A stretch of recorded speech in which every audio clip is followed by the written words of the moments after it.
Okay, I'm gonna start out by putting out my Patreon on the chat. It's also in the bottom of the description right before we get to the actual discussion itself. Now when we come down to the discussion, it's just going to be basically, this one is going to be kind of what we promised earlier on the idea of civilian intelligence. Is it really necessary? And then we're going to be going into the kind of defining the differences, and then we're going to be going into the idea of liberty versus the promise of security. Now when it comes down to this, we're going to first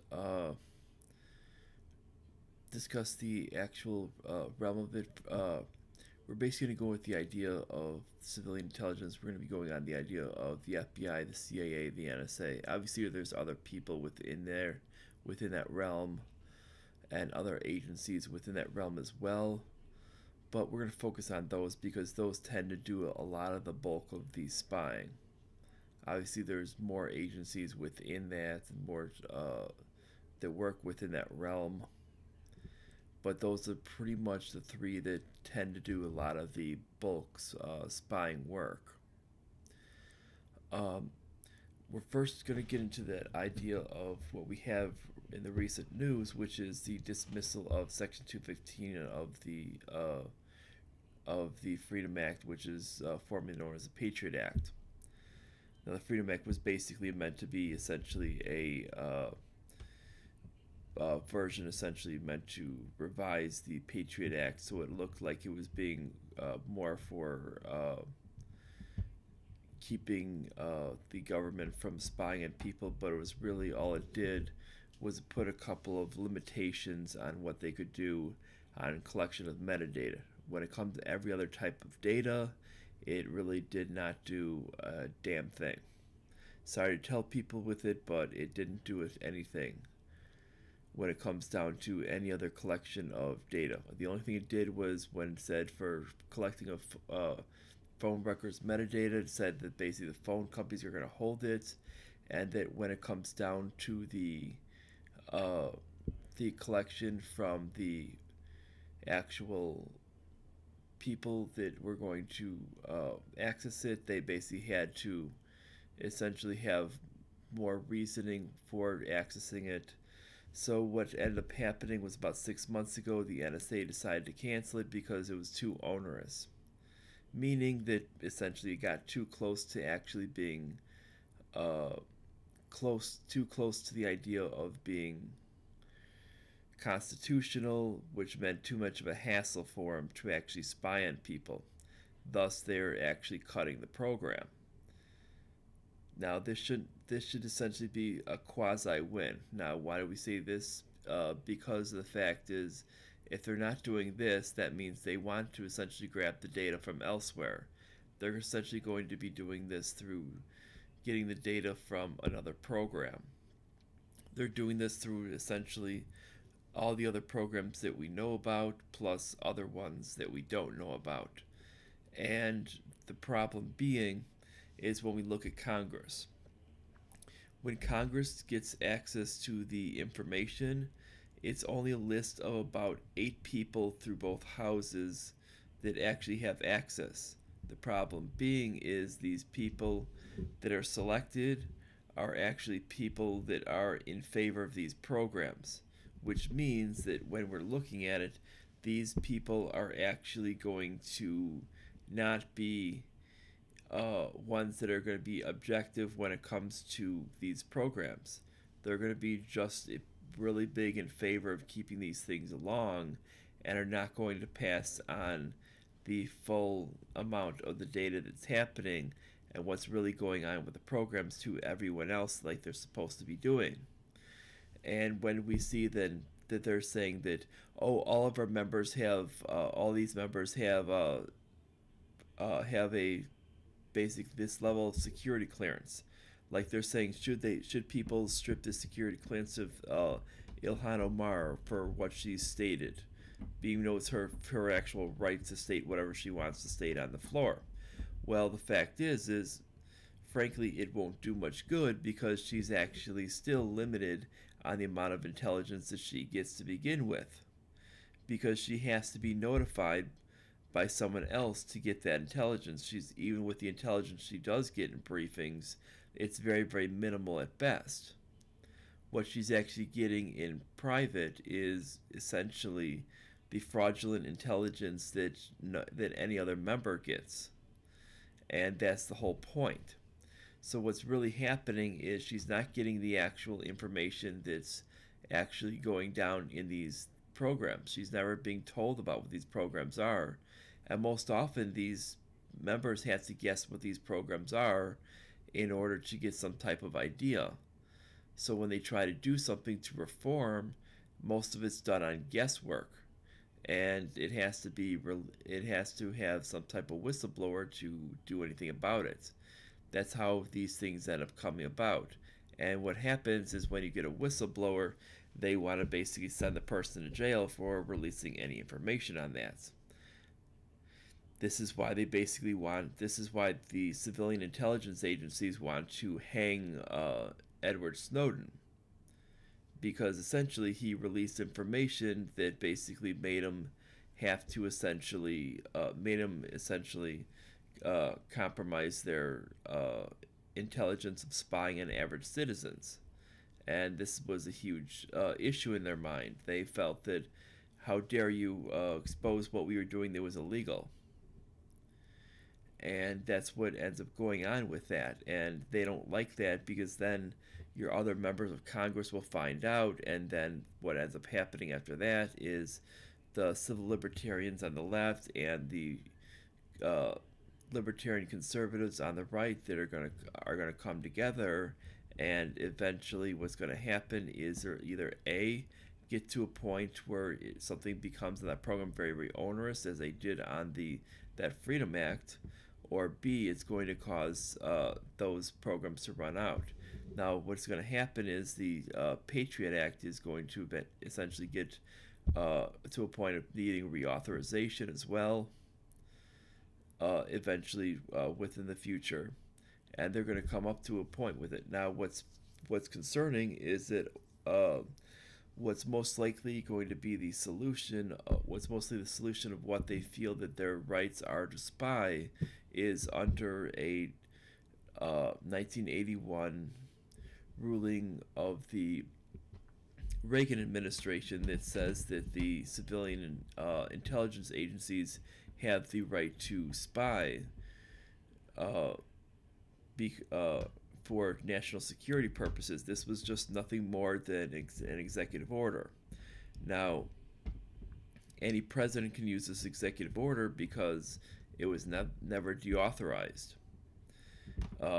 When you go from president to president, Bush never deauthorized it. You had Clinton never deauthorized it. Obama,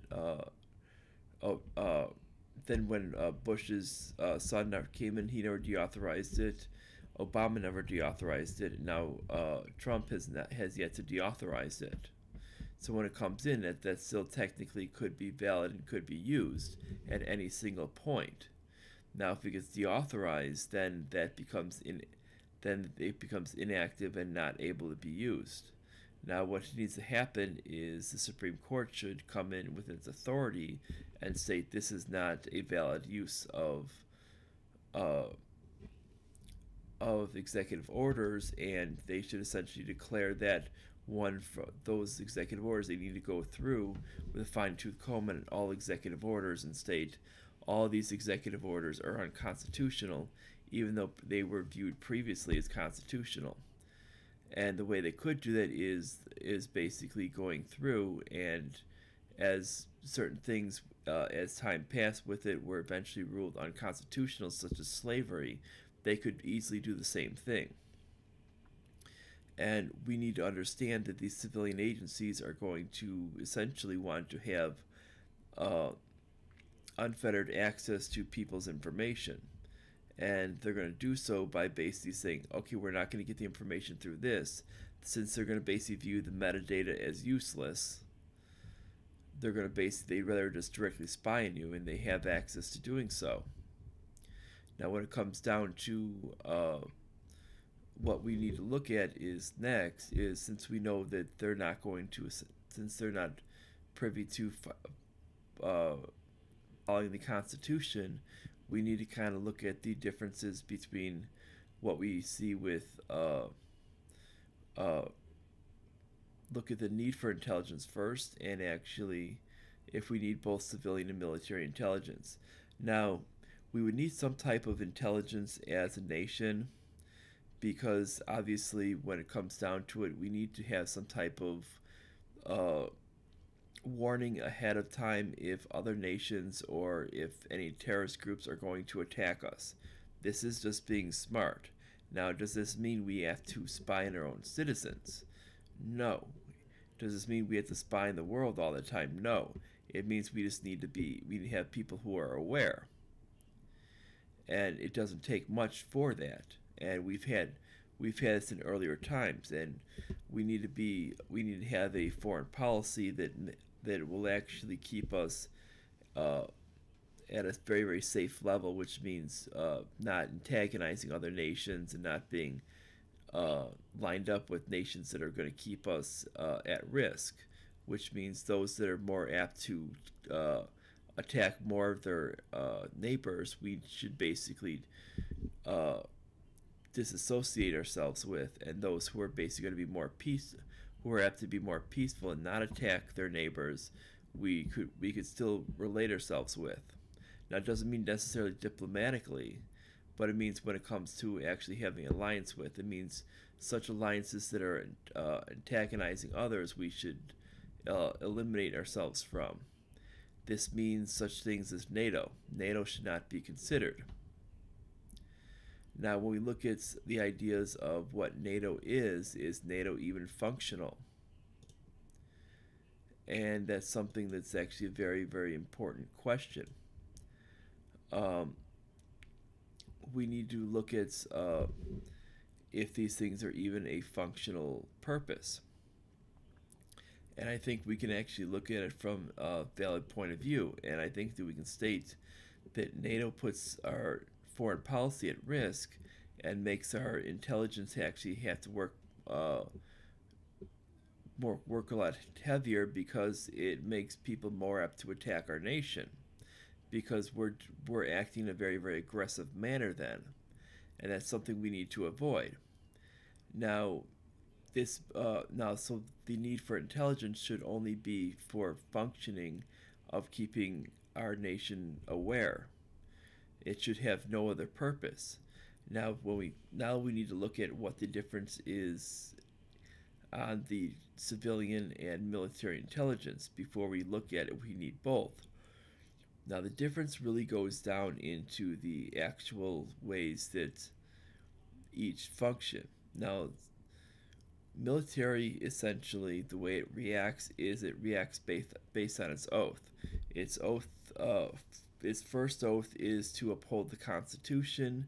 Its second oath would be then for secrecy. Now, this is very, very important when we look at this. Now, if its first oath is to the Constitution, this means it's not going to violate the Fourth Amendment.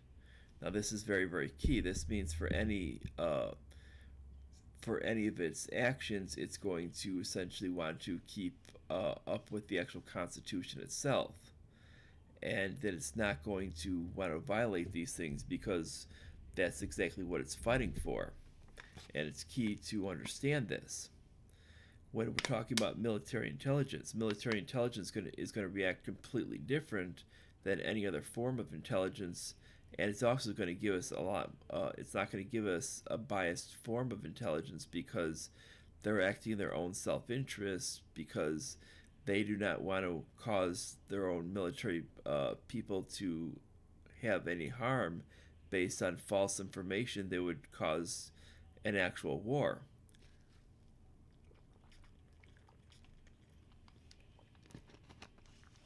Now, if we look at civilian intelligence is going to be completely different. Civilian intelligence is basically going to be based on the oath of secrecy first. and a lot of times secrecy over any possible need for the usage of the Constitution. Sometimes it means subverting the Constitution if need be for secrecy. And they will a lot of times mean that they don't care about the Constitution because of they want things to stay secret above all else. This is why we find a huge difference between these two areas.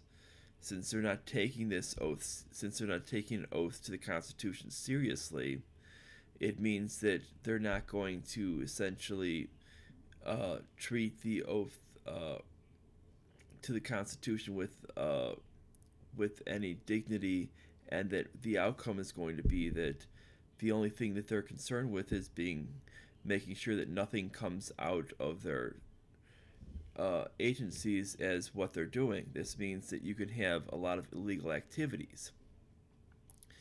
And you get this when you start finding secrecy. And that's just a fact of what happens with these civilian agencies, and that's why when each of these agencies is made, we usually have essentially a president has tried to make another agency of a civilian intelligence to oversee that previous agency, and that's what's happened. And the outcome has just been you've created more problems, and this is the whole issue. You had the CIA that was initially created, then the FBI was to oversee the CIA, then because the FBI became troublesome, you had the NSA to oversee the FBI. Then because the NSA was becoming troublesome, you had the FISA system, which is created to oversee the NSA. And it keeps going on, and because the NSA was becoming troublesome, you have these reforms to these systems of these FISA applications. And guess what? None of it works. And it's because of the actual system itself. And it makes you have to make a look at, do we really need both? Well, the fact is we were just fine when we had an actual foreign policy previous to our actual view of becoming this system where we were actually trying to police the world and becoming this idea of having to be everywhere at once, which actually created more military conflicts, which was where the idea of civilian intelligence started to creep in. Now, do we need the civilian intelligence anyway? No, we don't really. We can actually go away from it and actually go into the idea of only having the idea of a military intelligence, because they will give us accurate information, and there really is no legitimate reason to have anything else. And it's not going to be giving you confusing statements when it comes down to it, and especially when we get to those points. Now, what also needs to happen is we also need to ensure that 100% of the people in Congress, this means 535 people, need to have 100% of the access of all what's going on in these programs. That means essentially they need to be able to get 100% of the oversight, because if they can't get 100% of the oversight, they can't make a clear decision. And if we are to have a representative republic, we can't just have basically a handful of number of people that have access to this information and relying on those people to make the decisions. Because frankly, those people that are going to be given access to these decisions are always going to be people who are going to be beneficial in supporting these programs, and are only going to divulge what they want to divulge to the rest of the members. This is just the way things go. This makes us go on to the next portion, which is looking at the idea of liberty versus the promise of security. Now, this doesn't just apply to the idea of these intelligence agencies, but it applies to the whole idea of the Constitution itself. This is something that the founders even knew would come up. And if we look at it, the probably the most secure places out there are actually maximum security prisons. Now, do we want an actual like prison state, or do we want an actual idea where there's freedom out there and people have to actually deal with risk? Now, frankly, with it is, I think people would rather deal with risk than actually dealing with the problems of dealing with an actual prison state or police state. And I think that that's pretty clear when we're actually dealing with when we're actually talking about this, because this is essentially what you're dealing with here is when you have everybody being spied on and they're trying to essentially do this, they're never going to be able to offer 100% security. That's impossible because they cannot see and be everywhere at once. And the fact is things are automatically going to happen, and it doesn't matter what they actually promise. Things are going to happen. Now, what you can guarantee is you can guarantee 100% liberty, and that's easy to do. And you can say people are responsible for their own actions, and they're free to do whatever they want as long as it doesn't impede on someone else's liberty. And it's real easy. This idea that you have to have that you can't have 100% liberty is quite bogus, and that this is where people try to come up with this idea of, oh, you have to be willing to sacrifice some of your liberty. Now you can have some security with it. This means you have to provide your own security, but here's where we get the actual problem: is we get members who state that they support some level of gun control, and they don't want you to have the same guns that actually the military has. They say, oh, but that would be dangerous. Well, this gets back to the idea of liberty versus security argument. They want to decide what you can and can't have for security. Well, the fact is, they go, oh, but that wouldn't be secure for the next person. Well, the next person has full access to what you have access to. And they go, oh, but there could be a crazy person with that type of weapon. Well, that's why we have the same thing where anybody can have access to these things. And I see these people saying, oh, but if you allow all these guns, then it's going to make it legal for the rights for gangs to defend themselves. This is what I've gotten for crazy answers to today on that question about getting rid of gun control, getting rid of all forms of it.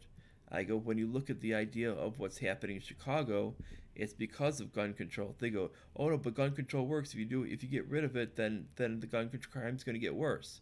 No, you're actually just taking the actual gangs out there are the ones that are actually the ones that are not following these laws. And this is why we look at the ideas of liberty versus security. You can't promise security. You can never promise security. The only one who can deliver their own security is themselves, and even at that point with it, it's never going to be at 100% because they know it's never going to be at 100%.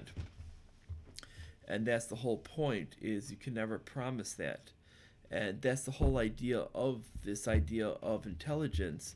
Is they know that they can never promise that, so when they start taking away your liberty, they're never going. Number one, they're never going to give it back. They never want to give it back. And number two, is they know that their most beneficial thing is letting a crisis happen and taking advantage of it.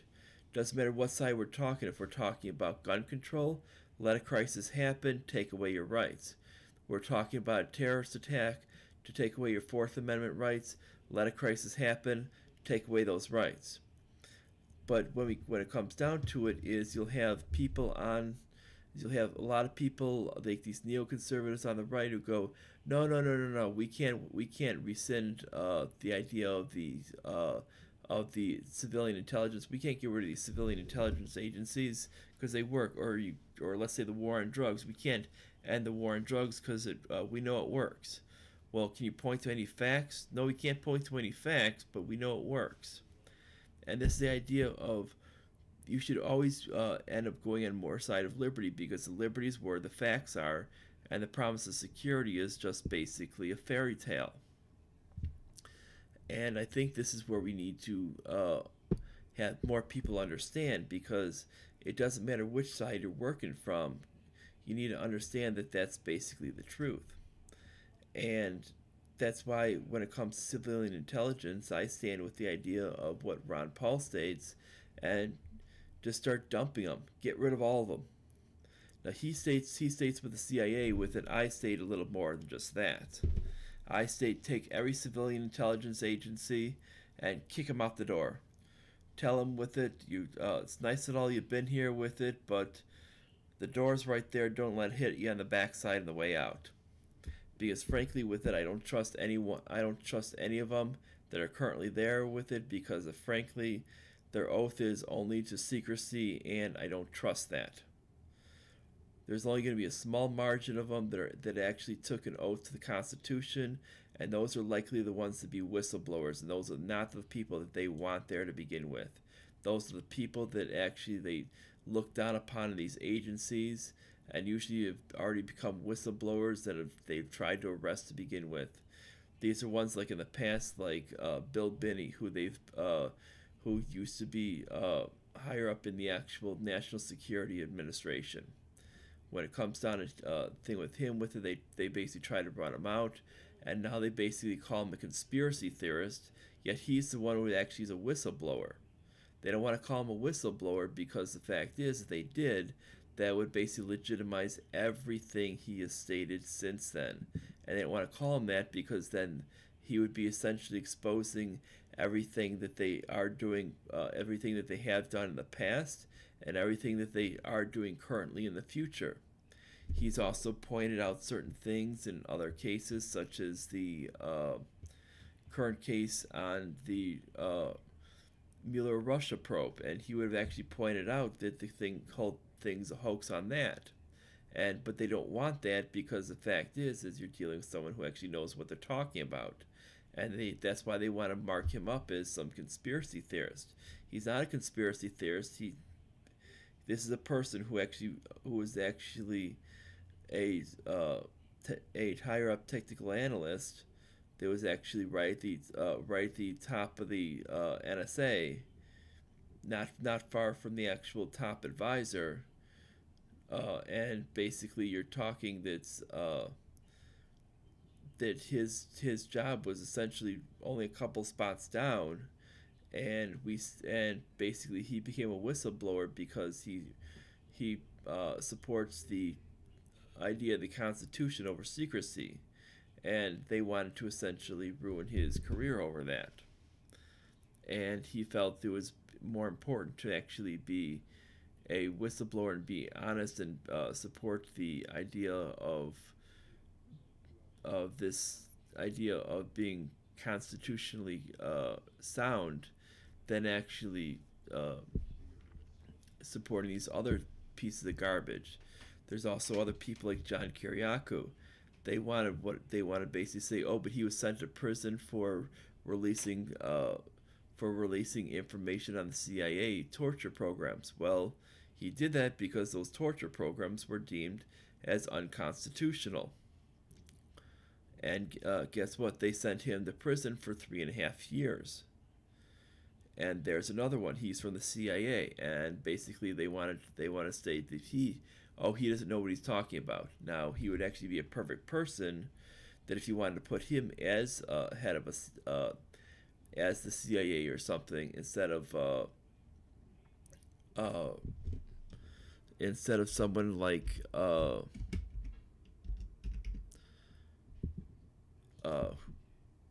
instead of like Gina Haspel, who Gina Haspel was guilty of torturing people, but they shredded the documents. You're talking that Gina Haspel is essentially one of the people that he was essentially blowing the whistle on, and he goes to prison, and she's promoted to the head of the CIA. And she's essentially complete and utter trash. They shred her documents so they can say, oh, she was never part of any of it. Well, the fact is, if If she was allowed to shred her own documents, well, if you do that in the private industry, guess what happens? You go to prison. You're not allowed to do that, and that's just frankly the way things go. This is not this is not how things work in the private industry. But in government, you're allowed to do this, and they can say, "Oh, it was just a mishandling of documents."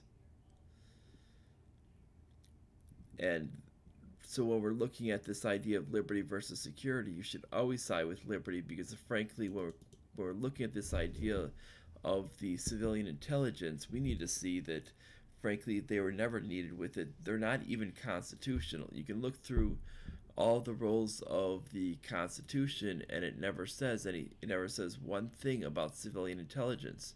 You look through the actual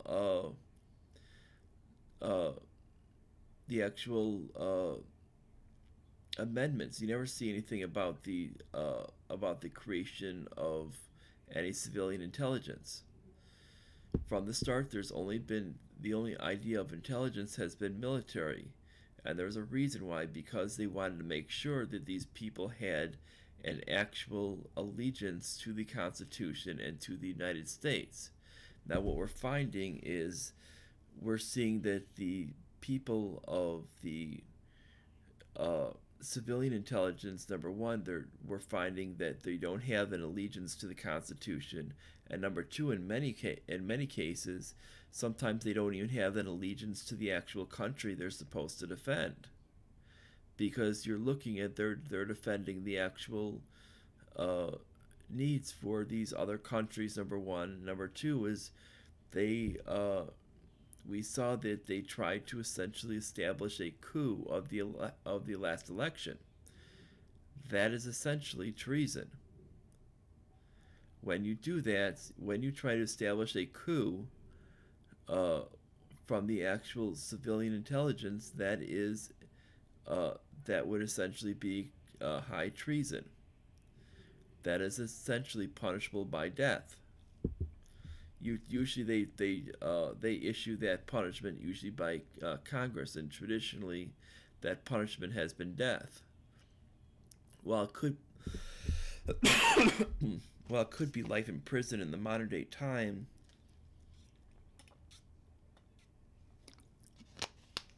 traditionally when we look at the system of the punishment that's handed down from the federal crimes, it's usually a death penalty. Now, I'll say myself with it, I'm consistently pro-life across the board, anti-death penalty, anti-abortion, and anti-war.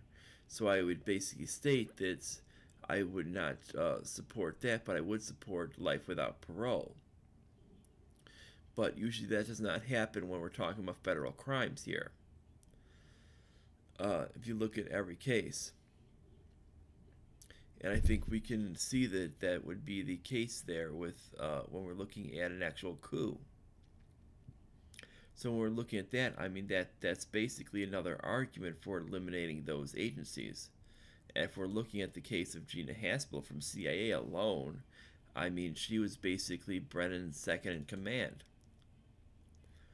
I mean, this was essentially, if you're talking someone who essentially assisted on the coup, I mean, she was right there. There was no one else that would have assisted on the coup other than her. And to the idea just to even put her there, other than her track record of being linked to torture, I mean, is there any other reason not to put her there? I mean, there's a boatload of evidence not to put her there. When it comes to the NSA, there's a boatload of evidence not to even have the actual agency. The agency has been flawed since its inception. The FBI, I mean, there's more enough reasons to actually call for it to end the actual agency to be put to an end.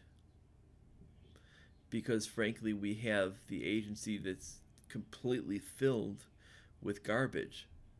I mean, during the period that Robert Mueller was the head of the agency, he was basically when the right after the 9/11 attacks, he was basically shipping out people who were actually linked with the attacks and shipping them out of the country to ensure that they were not charged with any crimes. This included there was a family down in Sarasota, Florida. There were also members of Osama bin Laden's family within the United States as well. He also was made sure to get the intelligence out to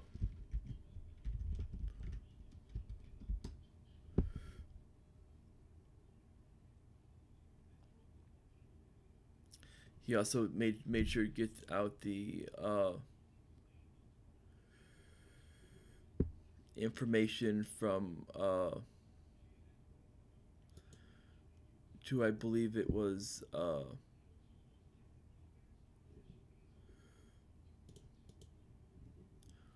I forgot who it was.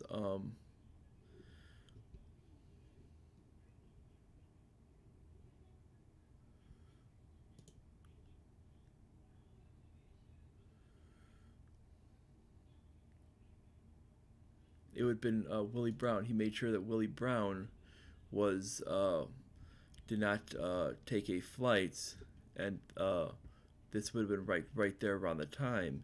Make sure he did not take the flight that would have ended up killing him, because they knew that there was already intelligence that it was going to be hijacked, and this has been already uh,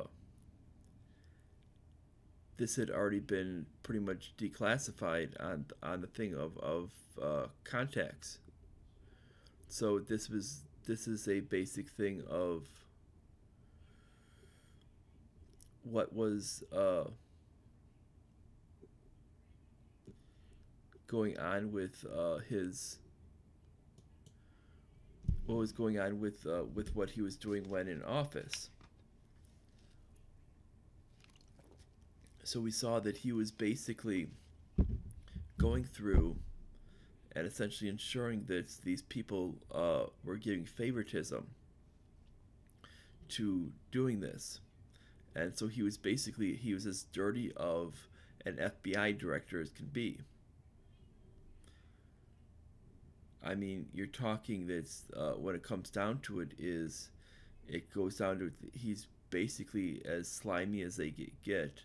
And then if you look at his team, I mean, you have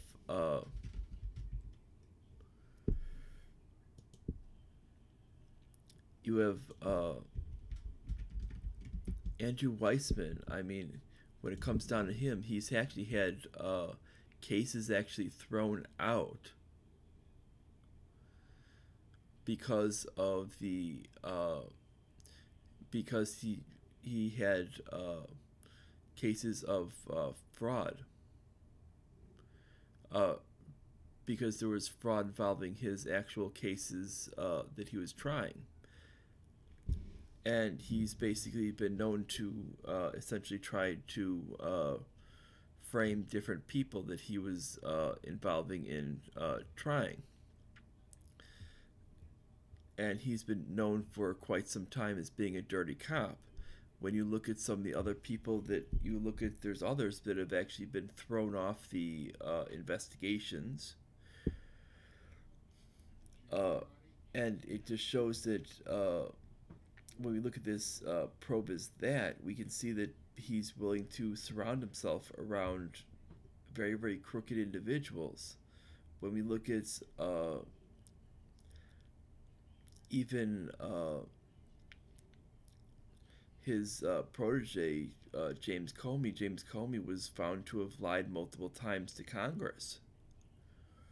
So we're talking this is kind of when we're looking at an actual path of a period of what happened with it. And then when you go in between, we're talking with Lynch and other ones with like going with I should say when we look at the whole period with it, you have Comey in between, and and this is under Lynch and Holder for the most part. And you look at it and you can see that basically is the agency's garbage.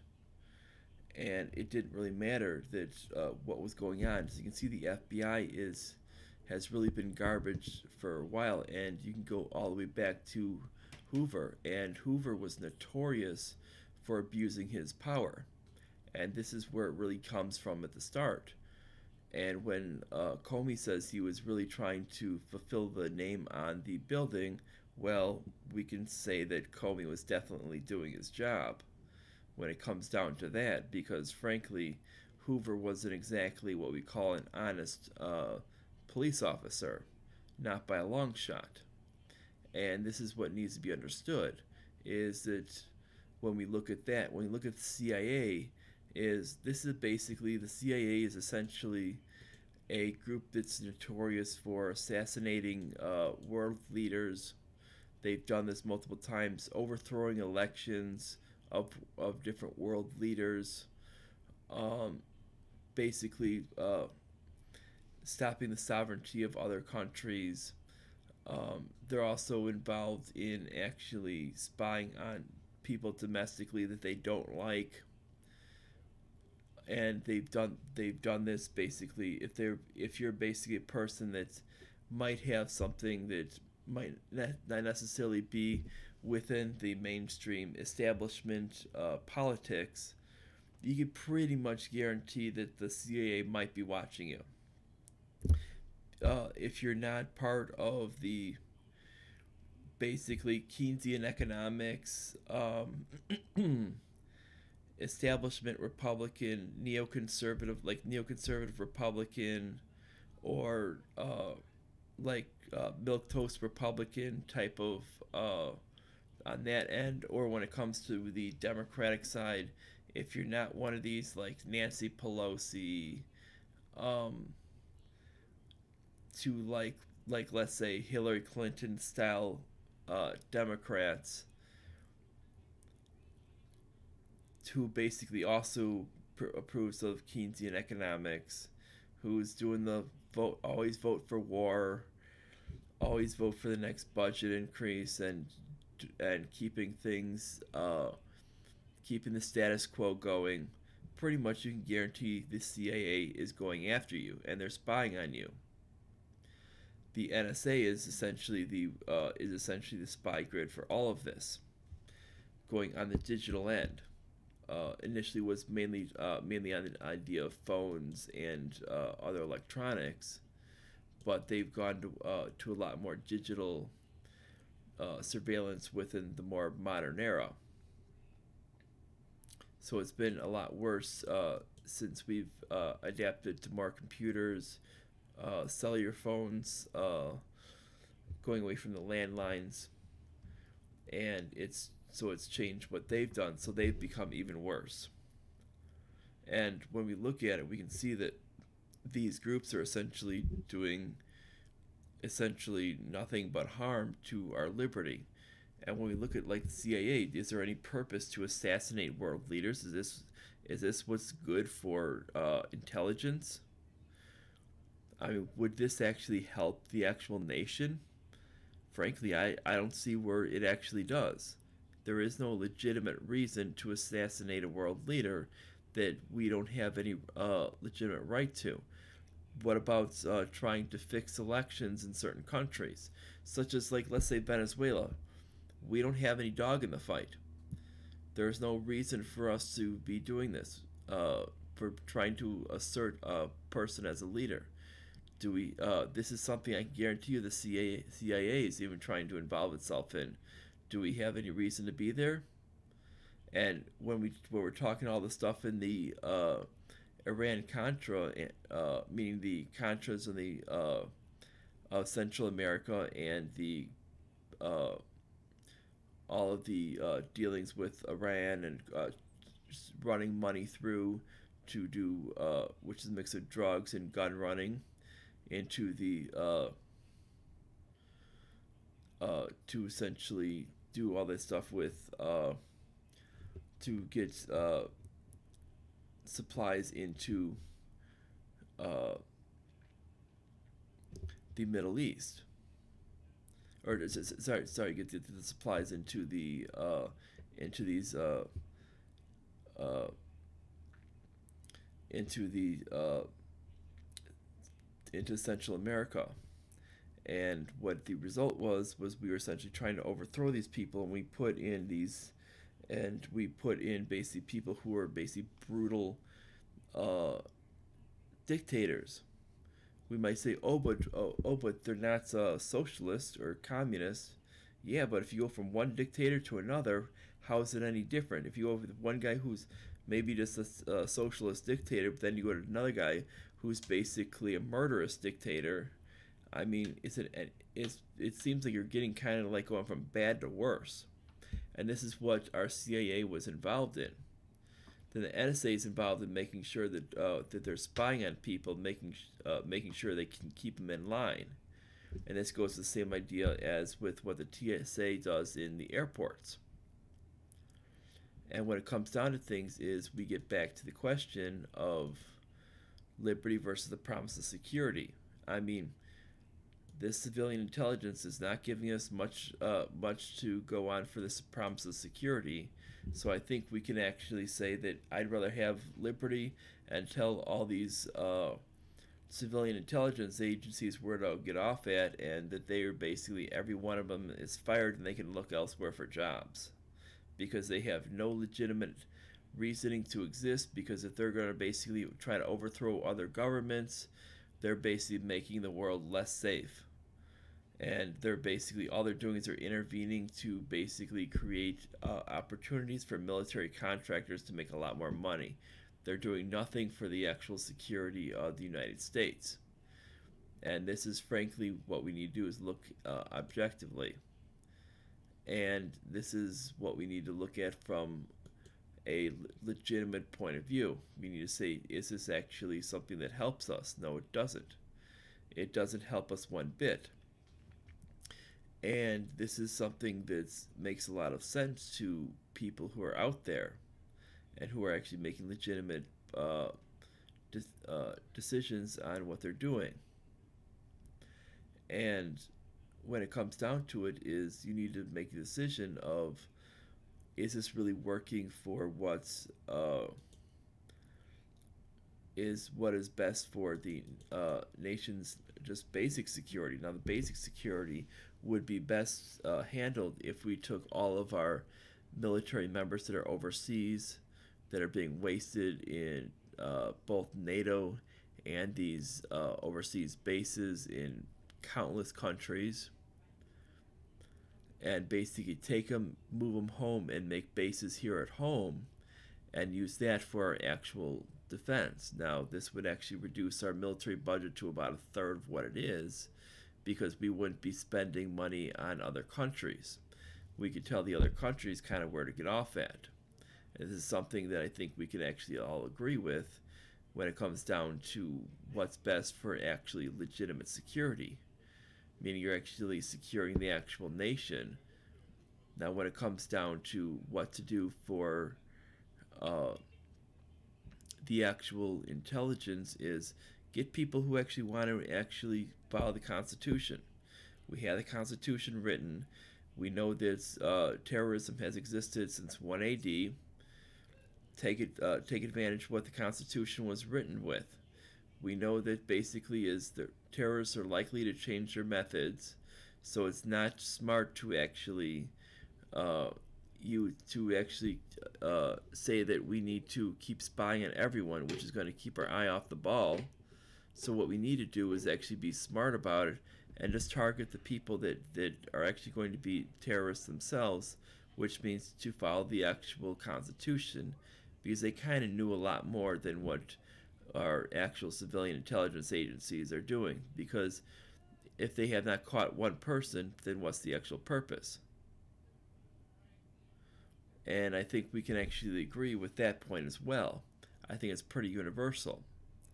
This means we'll have the most amount of liberty. We'll actually have an actual smart sense of security that could actually be achieved. And so we're getting the best of both worlds, and we're not sacrificing one bit of security, or I shouldn't say we're not sacrificing one bit of liberty, because we're following the Constitution per written. And the benefit is we don't need to waste any money on civilian intelligence. We can actually just have military intelligence, and they're going to tell us exactly when these things are going to hit. We're not going to rely on other unreliable nations. We're not going to rely on these nations like Israel that's going to say, "Hey, we think Iran has a nuclear weapon," when they've been screaming this stuff since the late 80s, and there's no legitimate evidence to date. We're not going to rely on Netanyahu trying to come over, trying to state that Iraq has a weapon of mass destruction, doing that with John Bolton and Dick Cheney uh, and all these other neocons trying to come over and verify it, and doing it and basically trying to verify this false information that basically doesn't exist. And we know it doesn't exist. And we knew it didn't exist at the time, but they're peddling false information. But it's just to sell a lot more to military contractors. And if Trump were serious about this draining the swamp thing, instead of let's see how many people from the swamp he can add to the actual cabinet, which it seems like he's doing lately, he would actually start doing this, realizing that you don't need this huge military. Start bringing everybody home, kick all these people out, tell Congress that we do not need all of these people going overseas, that we only have to defend our own nation. If you're going to America first means America only when it comes to defense. We're not supposed to defend the whole world. We're only supposed to defend the only sovereign nation that we're actually listed to defend. And if you start going around the whole world, you're going to notice you're going to make a lot more enemies, and it's going to create a higher security risk for your own country, meaning it's not going to be worth it.